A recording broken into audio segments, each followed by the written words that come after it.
오늘은 우리는 교회입니다. 88번째 시간으로 사도행전 23장 11절 말씀을 통해서 담대하라 나의 일을 증언하여 하리라, 담대하라 나의 일을 증언하여 하리라 라는 제목으로 말씀을 나누겠습니다. 앞서 우리가 진행했던 순서처럼 오늘은 매우 영광스러운 날입니다.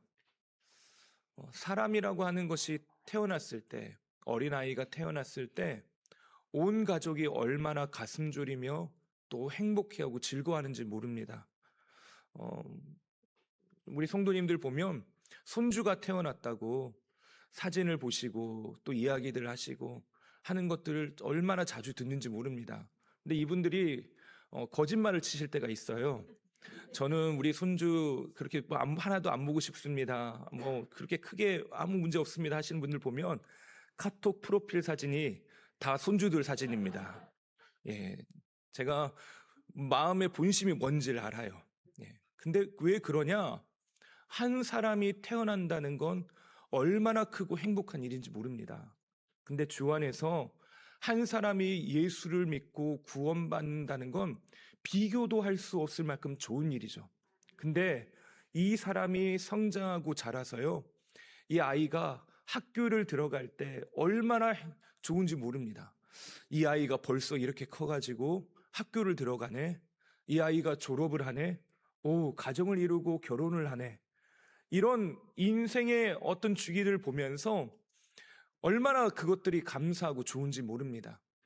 직분을 받는다라고 하는 건 어떤 계급을 받는다거나 우리가 어떤 높은 지위에 오른다라는 그런 차원의 문제는 아니지만, 분명한 건 교회에서 이분들이 이런 일들을 감당하기를 우리가 함께 응원하고 지지하겠다라고 하는 모든 성도들의 동의와 또 결단이 필요한 일들입니다.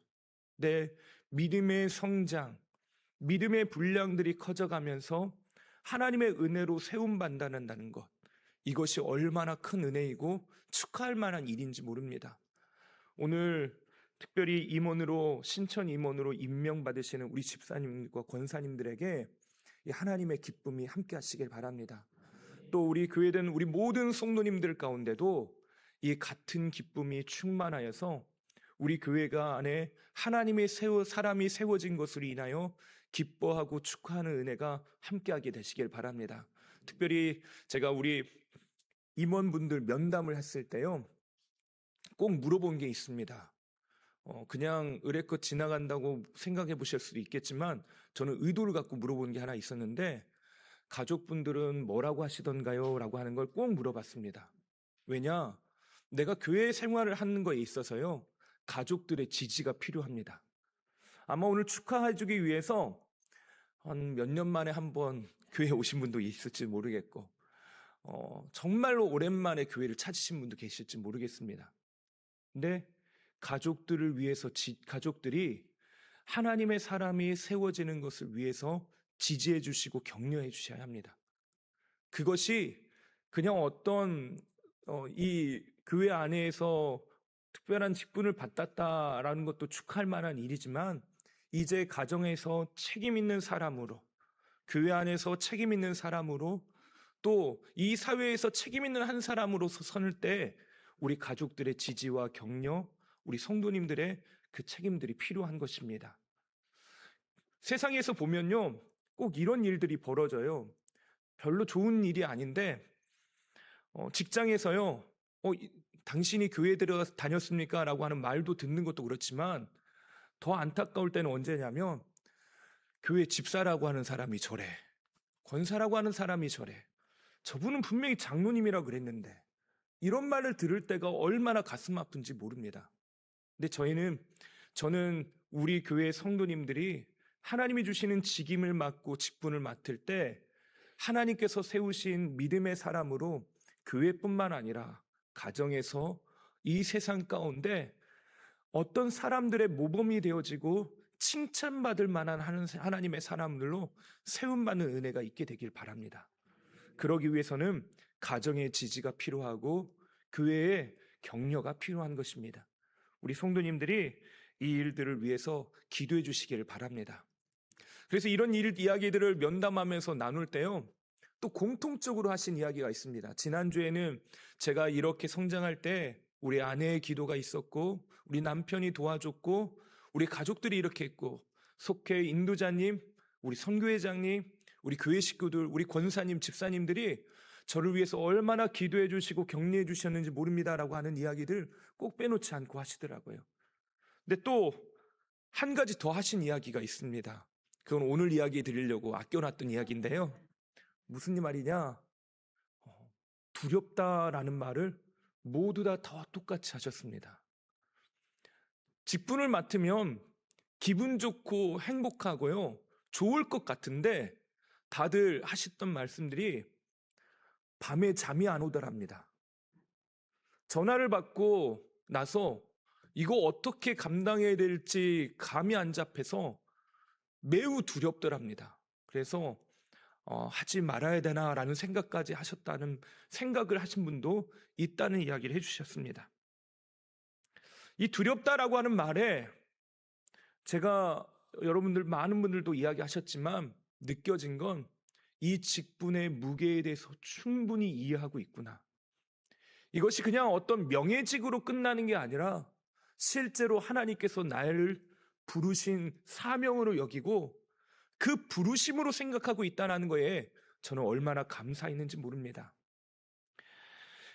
가벼이 여길 만한 직분이 아니고 이것이 내 어깨에 하나님이 짊어주신 십자가요, 내 어깨에 짊어주신 무게가 얼마나 이것이 무거운지를 이해하고 기억하고 그것을 감당하기를 소원한다라고 하는 말이 얼마나 제 마음속에 남았는지 모릅니다. 그래서 제가 이 말씀을 들을 때마다 또 똑같이 말씀드렸습니다. 정말로 감사합니다. 정말로 감사합니다. 우리가 직분이라고 하는 것이 명예로 어떤 계급을 얻는 것, 나는 다른 사람들보다 조금 더 나은 사람이라고 하는 걸 드러내는 어떤 표징으로 여기지 않으시고 오히려 하나님께서 나에게 주신 책임들, 그 무게, 십자가를 먼저 생각하신 것이 얼마나 감사한지 모릅니다. 사실 교회에서 직분을 맡는다는 건요, 제가 알기로는, 제가 아는 바로는 도움이 될 만한 게 하나도 없습니다. 이익이 될 만한 게 하나도 없어요. 여러분, 집사님이 되셨다고 이득이 되시는 게 뭐가 있으셨습니까? 목사님은 뭐 해야 된다, 저거 해야 된다, 이거 도와주셔야 된다, 그런 말만 하고, 또 가만히 있어도 되는데 집사님이라고 나와서 청소하라고 하고, 뭐 교회 일해야 된다고 하고, 도움될 게 하나도 없습니다. 권사님 정도 됐으면 이라는 말도 들으셔야 하고, 특히 장로님은 이런저런 특별한 어떤 기준들이 있기 때문에요, 그만한 기준들로 해야 됩니다. 목사인 저는 어떨까요? 목사로서 제가 성도님들의 큰 사랑을 받는 건 저한테는 매우 큰 이득인 것 같습니다. 성도님들이 저를 위해서 기도해 주시는 거 남들이 누릴 수 없는 정말로 큰 은혜인 것 같습니다. 하지만 목사로서의 느끼는 책임과 그 의무감, 그 무게들은 또 제 나름대로는 굉장히 크게 느껴지는 것들이기도 합니다.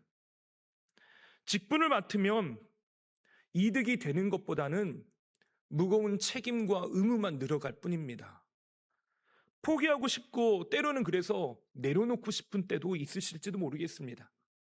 교회에서 일을 하다 보면요, 늘 행복하고 은혜로 충만하면 좋은데 교회에서 일하다 보면 왜 이렇게 힘든 일도 많은지 모릅니다.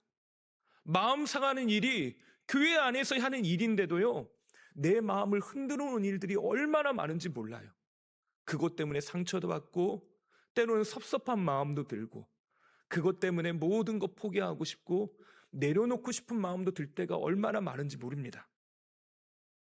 교회 안에서 무언가를 맡았다, 어떤 직분을 맡았다, 직임을 맡았다라고 하는 건 방금 말씀드린 것처럼 이득이 될 만한 것보단 책임과 의무가 더 많은 것들이 사실입니다.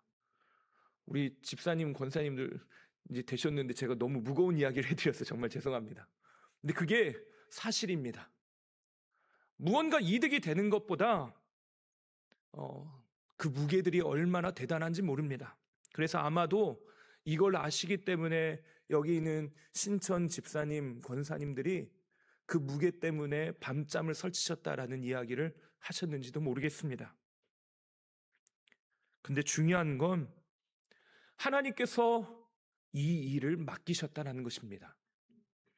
사람을 위해서 세워진 것도 아니고 사람들의 그 어떤 칭찬과 격려에 의해서 세운 것도 아니고 그 과정이 어떻든 그 결과가 어떻든 세우신 분도 하나님이시고 세워가실 분도 하나님이라는 사실은 우리는 절대 변하지 않는다는 걸 잊어서는 안 됩니다. 하나님께서 나를 세우셨다. 하나님이 나를 부르셨다. 이것이 오늘 우리가 부름받은 사람으로서 살아갈 때 가장 제일 먼저 생각해야 될 일 원칙입니다. 그래서 하나님께로 자라가는 것, 하나님을 알아가야 되는 이유가 무엇입니까? 그분이 원하시는 것이 무엇인지 알아야 그 하나님의 부르심에 충성되이 섬길 수 있기 때문에 그렇습니다. 오늘 우리가 읽었던 사도행전 23장 11절 말씀은 지난 연말에도 함께 살펴봤던 말씀인데요. 이 장면에서 바울은 예수를 믿는다는 이유 때문에 예수를 전하다가 그 복음 때문에 감옥에 갇힙니다. 썩 그렇게 유쾌한 일이 아니죠. 썩 유쾌하지 않은 일 정도가 아니라 자신의 인생이 예수님 때문에 죽을 지경에 놓인 겁니다. 나 예수 믿다가 죽게 생겼어. 그 말이 절로 나오는 상황이 지금 바울의 상황입니다. 예수가 도대체 뭐라고 나를 이렇게 힘들게 만들고 날 죽게 만드냐? 나를 왜 억울하게 만드냐라고 하는 말이 절로 나오는 상황입니다. 심지어 풀려났다가 나를 변호하다가 다시 소요 사태가 일어나 끌려가서 다시 감옥에 갇혔습니다. 다시 밤중을 맞은 거예요. 이제 어떻게 될지도 모르는 그런 암담한 상황에 놓인 것이 바울입니다. 그 큰 고난의 현실이 바울의 인생 자체를 흔들어 놓고 있습니다. 그런데 놀라운 건 이때 주님이 바울을 찾아가셨다는 겁니다. 우리 함께 읽어보겠습니다. 그날 밤에 주께서 바울 곁에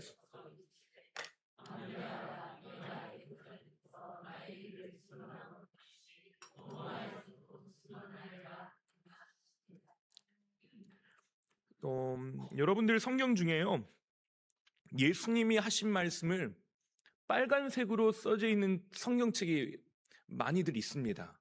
그 성경책을 보면요, 복음서에는 다 빨간색으로 글씨가 써 있다가 그 빨간색 글씨가 없다가 또 다시 사도행전에서 나오는데 예수님이 바울을 찾아가서 처음 만나줬던 사건, 또 여기 이 사건에서 다시 빨간색 글자가 등장을 합니다. 담대하라, 내가 예루살렘에서 나의 일을 증언한 것 같이 로마에서도 증언하여야 하리라 하시니라. 그날 밤, 그 캄캄한 밤에 주님이 찾아가셨습니다.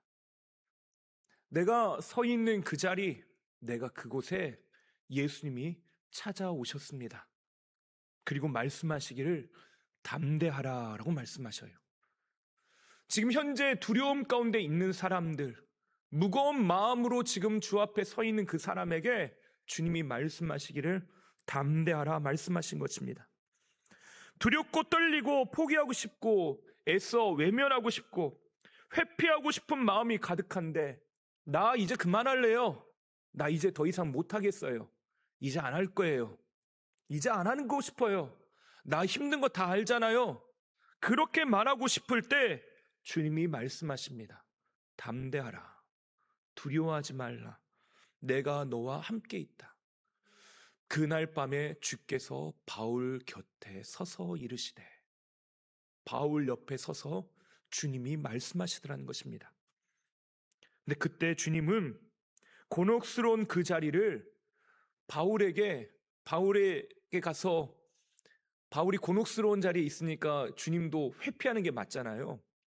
어떤 어려운 일을 당했습니다. 그게 나 때문에 당해요. 그러면 그 사람에게 찾아가는 게 마음이 편합니까? 불편합니까? 대부분 불편해서요, 웬만하면 안 마주치고 싶어 합니다. 안 마주쳐도 되면. 제가 주님이라면요, 바울이 지금 주님 때문에 곤혹스러운 일을 겪고 있으면요, 가서 안 만나야죠. 가서 구구절절 설명하는 것도 어렵고요. 그렇게 설명한다고 해서 이해가 될까? 내가 설명을 한다고 해서 이 사람이 마음으로 받아줄까? 그렇죠. 그런 생각이 듭니다. 주님, 알기는 알겠는데 힘든 건 힘든 거예요. 어려운 건 어려운 거잖아요. 그렇게 막 말할 수도 있는 상황입니다. 그러면 애야, 내가 다 그런 뜻이 아니라 너에게 이런 거 하려고 했잖아. 주님이 가서 굳이 구구절절 설명해야 되는 그런 상황인 겁니다. 근데 주님은 그 상황에 찾아가셔서 말씀하기 시작하십니다. 주님의 마음이 무엇인지, 주님이 이루고자 하시는 꿈이 무엇인지 하나님은 말씀하기 시작하더라는 것입니다. 어려운 밤중, 고난의 현실, 핍박과 그 한계 상황 가운데 찾아가셔서 하나님은 말씀하기 시작하는데 무엇을 말씀하시냐? 하나님의 꿈과 계획에 대해서 말씀하시더라는 것입니다. 아마도 우리 집사님, 권사님들, 신천 집사님, 권사님들 면담할 때 담임 목사가 붙잡고 이제 앞으로 이런 거 하셔야 됩니다. 저런 거 하셔야 됩니다. 하면 아니 붙잡고 내가 이런 거 시켜 먹으려고 목사님이 나한테 집사하라고 했나 권사하라고 하셨나 그런 생각이 드셨는지 어쩐지는 모르겠습니다. 나갈 때까지 표정은 그렇지는 않았는데 엘리베이터 타시면서 이런 이야기 하고 가셨는지 그건 잘 모르겠습니다. 근데요, 주님은 우리를 만날 때마다 그런 이야기 하십니다. 나는 힘들어 죽겠는데요, 주님은 오히려 주님의 꿈에 대해서 말씀하십니다. 하나님은 하나님의 사람에 대해서 하나님의 꿈에 대한 이야기들을 끊임없이 하기 시작하십니다. 내가 너의 삶을 통하여 이런 일을 이루길 원해. 너는 지금 낙심하여 절망하여 있을 사람이 아니야. 이건 너하고 어울리는 것이 아니야. 어울리지 않는 이 옷을 다 벗어버리고 하나님께서 주시는 그 새 꿈, 새 마음, 새 비전을 품고 우리 함께 나아가자고 주님이 초청하시고 말씀하시더라는 것입니다. 그래서요, 참 이해 안 되는 이야기를 주님이 하십니다. 담대하라 라고 말씀하시고 네가 나의 일을 예루살렘에서 증언한 것처럼 로마에까지 가서 땅끝까지 가서 내가 너를 부르시는 그 자리까지 가서 그곳에서도 전하게 될 거야 라고 말씀하십니다. 하나님은 지금 현재 이 상황들을 그냥 그것이 이 사람에게 어울리는 일이라고 어쩔 수 없는 일이라고 치부하지 않으십니다.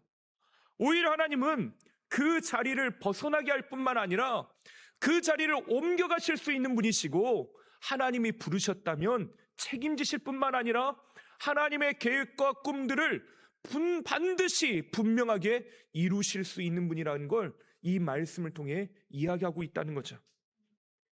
바울은 사역국리를 하는 것 대신에 현실에 매몰되는 것 대신에 사명에 대해서 이야기하시는 그 주님의 말씀에 동의하고 따라가고 의지하고 결단하며 나아갑니다. 아마도 바울은 이 주님의 메시지를 분명하게 이해했던 것 같습니다.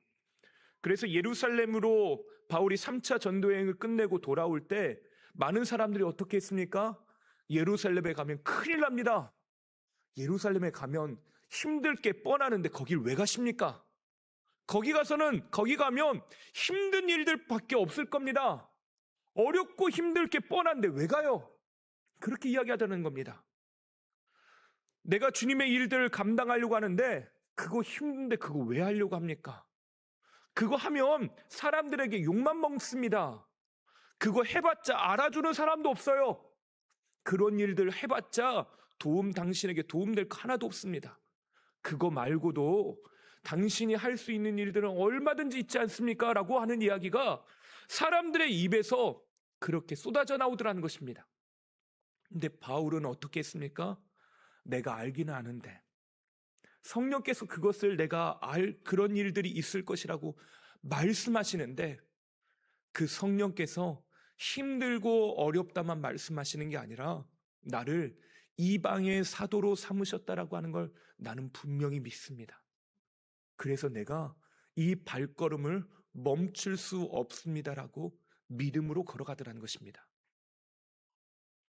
어떻게 살아내야 될지를 말씀하시는 것이, 담대하라라고 끝내지 않으시고 위로하시고 격려하시는 걸로만 끝내지 않으시고 이제 어떻게 살아야 될지를 주님은 분명히 말씀하시고 그 길로 인도하시더라는 것입니다.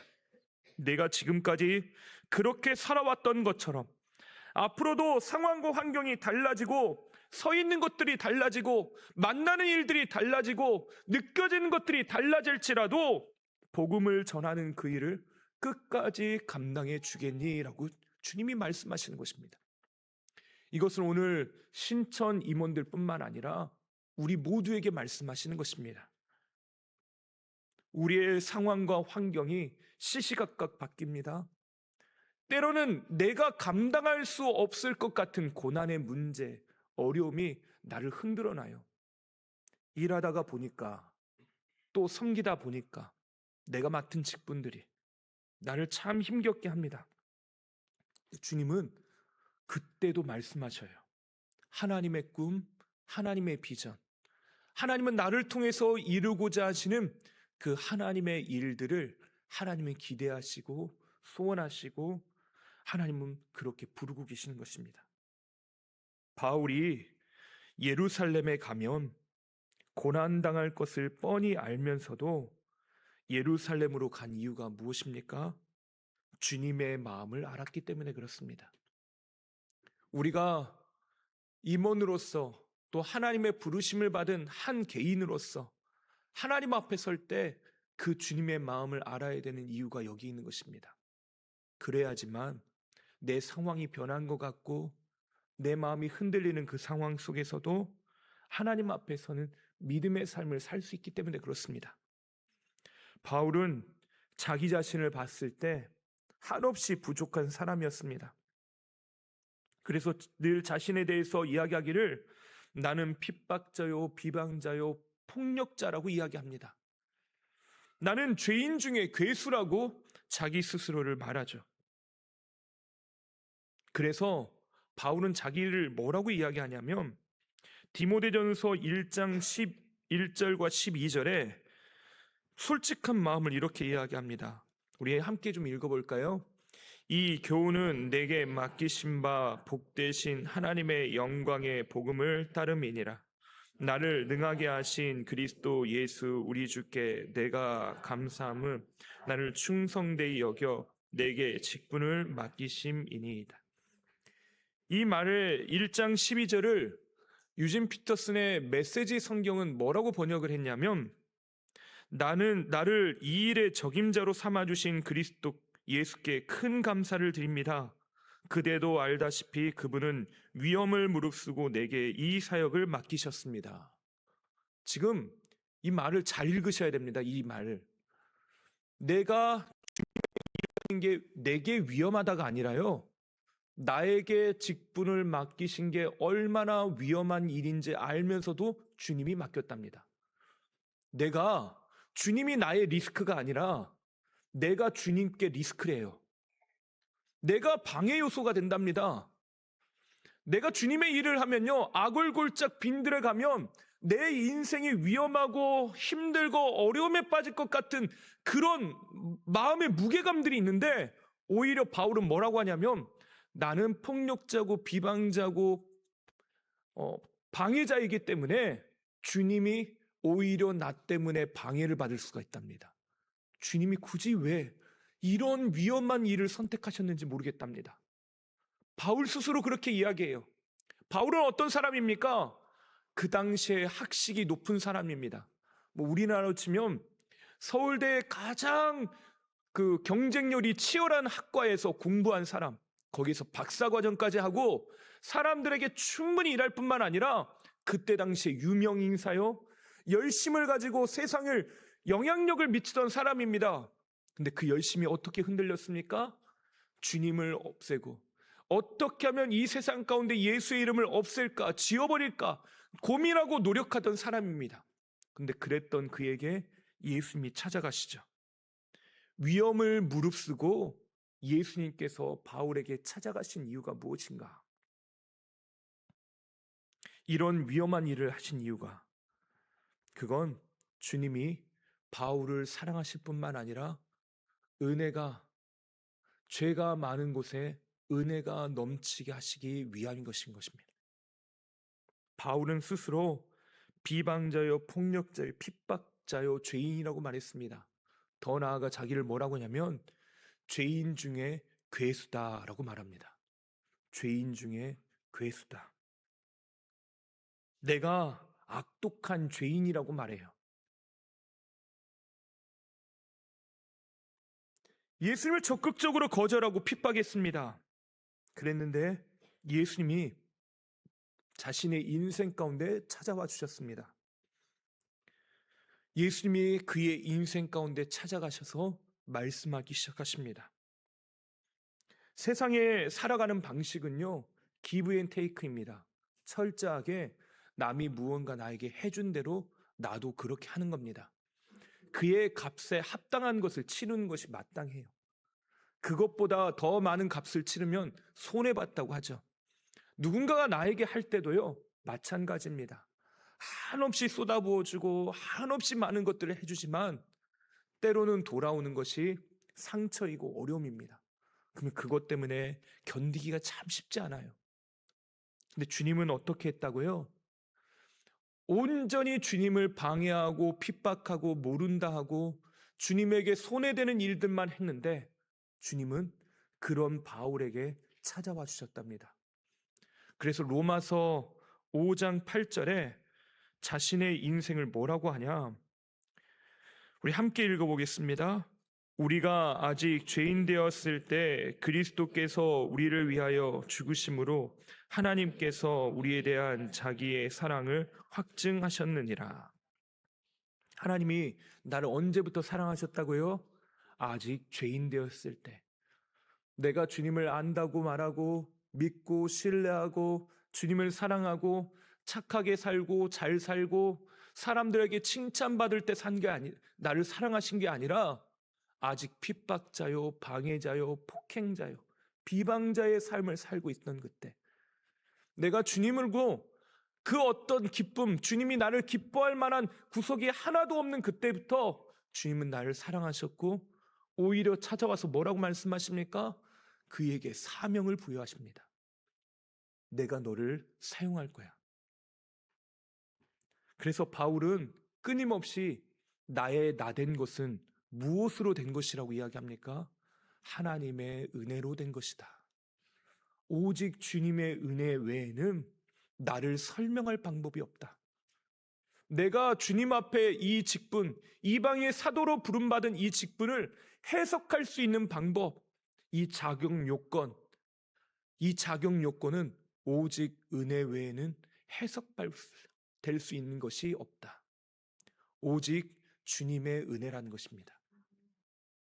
내가 부족하고 연약합니다. 근데 주님은 이 사랑을 확증하시고 우리에게 분명하게 말씀하십니다. 바울아, 내가 너를 정말로 사랑한단다. 대영아, 내가 너를 정말로 사랑한단다. 내 아들아, 내 딸아, 내가 너를 정말로 사랑한단다. 그것을 십자가에서 확증하시고 우리로 하여금 그 은혜로 살게 하신다고 말씀하십니다. 그래서 바울은 이렇게 선언합니다. 로마서 5장 20절에 율법이 들어온 것은 범죄를 더하게 하려 함이라. 그러나 죄가 더한 곳에 은혜가 더욱 넘쳤나니. 나는 부족하고 연약하지만 주님의 은혜가 훨씬 더 크다는 것입니다. 그 은혜가 부어지니까 나라와 하여금 살아갈 수 있는 힘을 허락하셨다는 거죠. 오늘 우리가 하나님 앞에 세움받은 건 오직 이 은혜 외에는 설명할 수 있는 방법이 없습니다. 오늘 하나님 앞에 세움받은 신천 임원 여러분, 또 우리 모든 성도 여러분, 우리가 오늘 하나님 앞에 설 수 있는 유일한 비결은 하나님의 은혜 없이는 불가능한 걸 믿으시길 바랍니다. 하나님은 오늘도 그 은혜로 우리를 붙드실 뿐만 아니라 격려하시고 인도하십니다. 하나님은 그 은혜로 감당하는 사람들을 칭찬하시고 잘하였다 말씀하시고 주님의 잔치에 초청하십니다. 우리가 함께 책임지시고 붙드시고 칭찬하시는 그 주님의 은혜, 그 잔치에 참여하는 은혜가 우리 모든 성도님들 가운데 임하게 되시길 바랍니다. 우리가 함께 모여있는 이 자리가 이 기쁨의 자리요, 소망의 자리요, 생명의 자리요, 하나님께서 우리를 통해서 이루고자 하시는 그 하나님의 일을 바라보는 은총의 자리 되시기를 주님의 이름으로 다시 한번 축원합니다. 기도하겠습니다. 하나님 아버지, 두려움 대신에 주의 사랑 앞으로 나아갑니다. 강하고 담대함으로 하나님, 우리의 흔들리는 마음을 주 앞에 내어놓습니다. 세상을 이기신 주님만 의지하며 우리 앞에 놓여있을 그 십자가의 길을 믿음으로 의연히 따라가게 되기를 원합니다. 하나님, 그 믿음으로 믿음의 길들을 오늘 나아가길 원하오니 우리 성도들 한 사람 한 사람, 하나님이 이끌어주시는 모든 성도들의 삶 가운데 이 은혜가 충만하게 임하게 하여 주시옵소서. 특별히 오늘 세움받은 신천 임원들에게 하나님의 직임에 합당한 기름 부심과 성령의 충만함도 하여 주시고 하나님의 은혜 안에 살 수 있도록 이끄시고 역사하여 주시옵소서.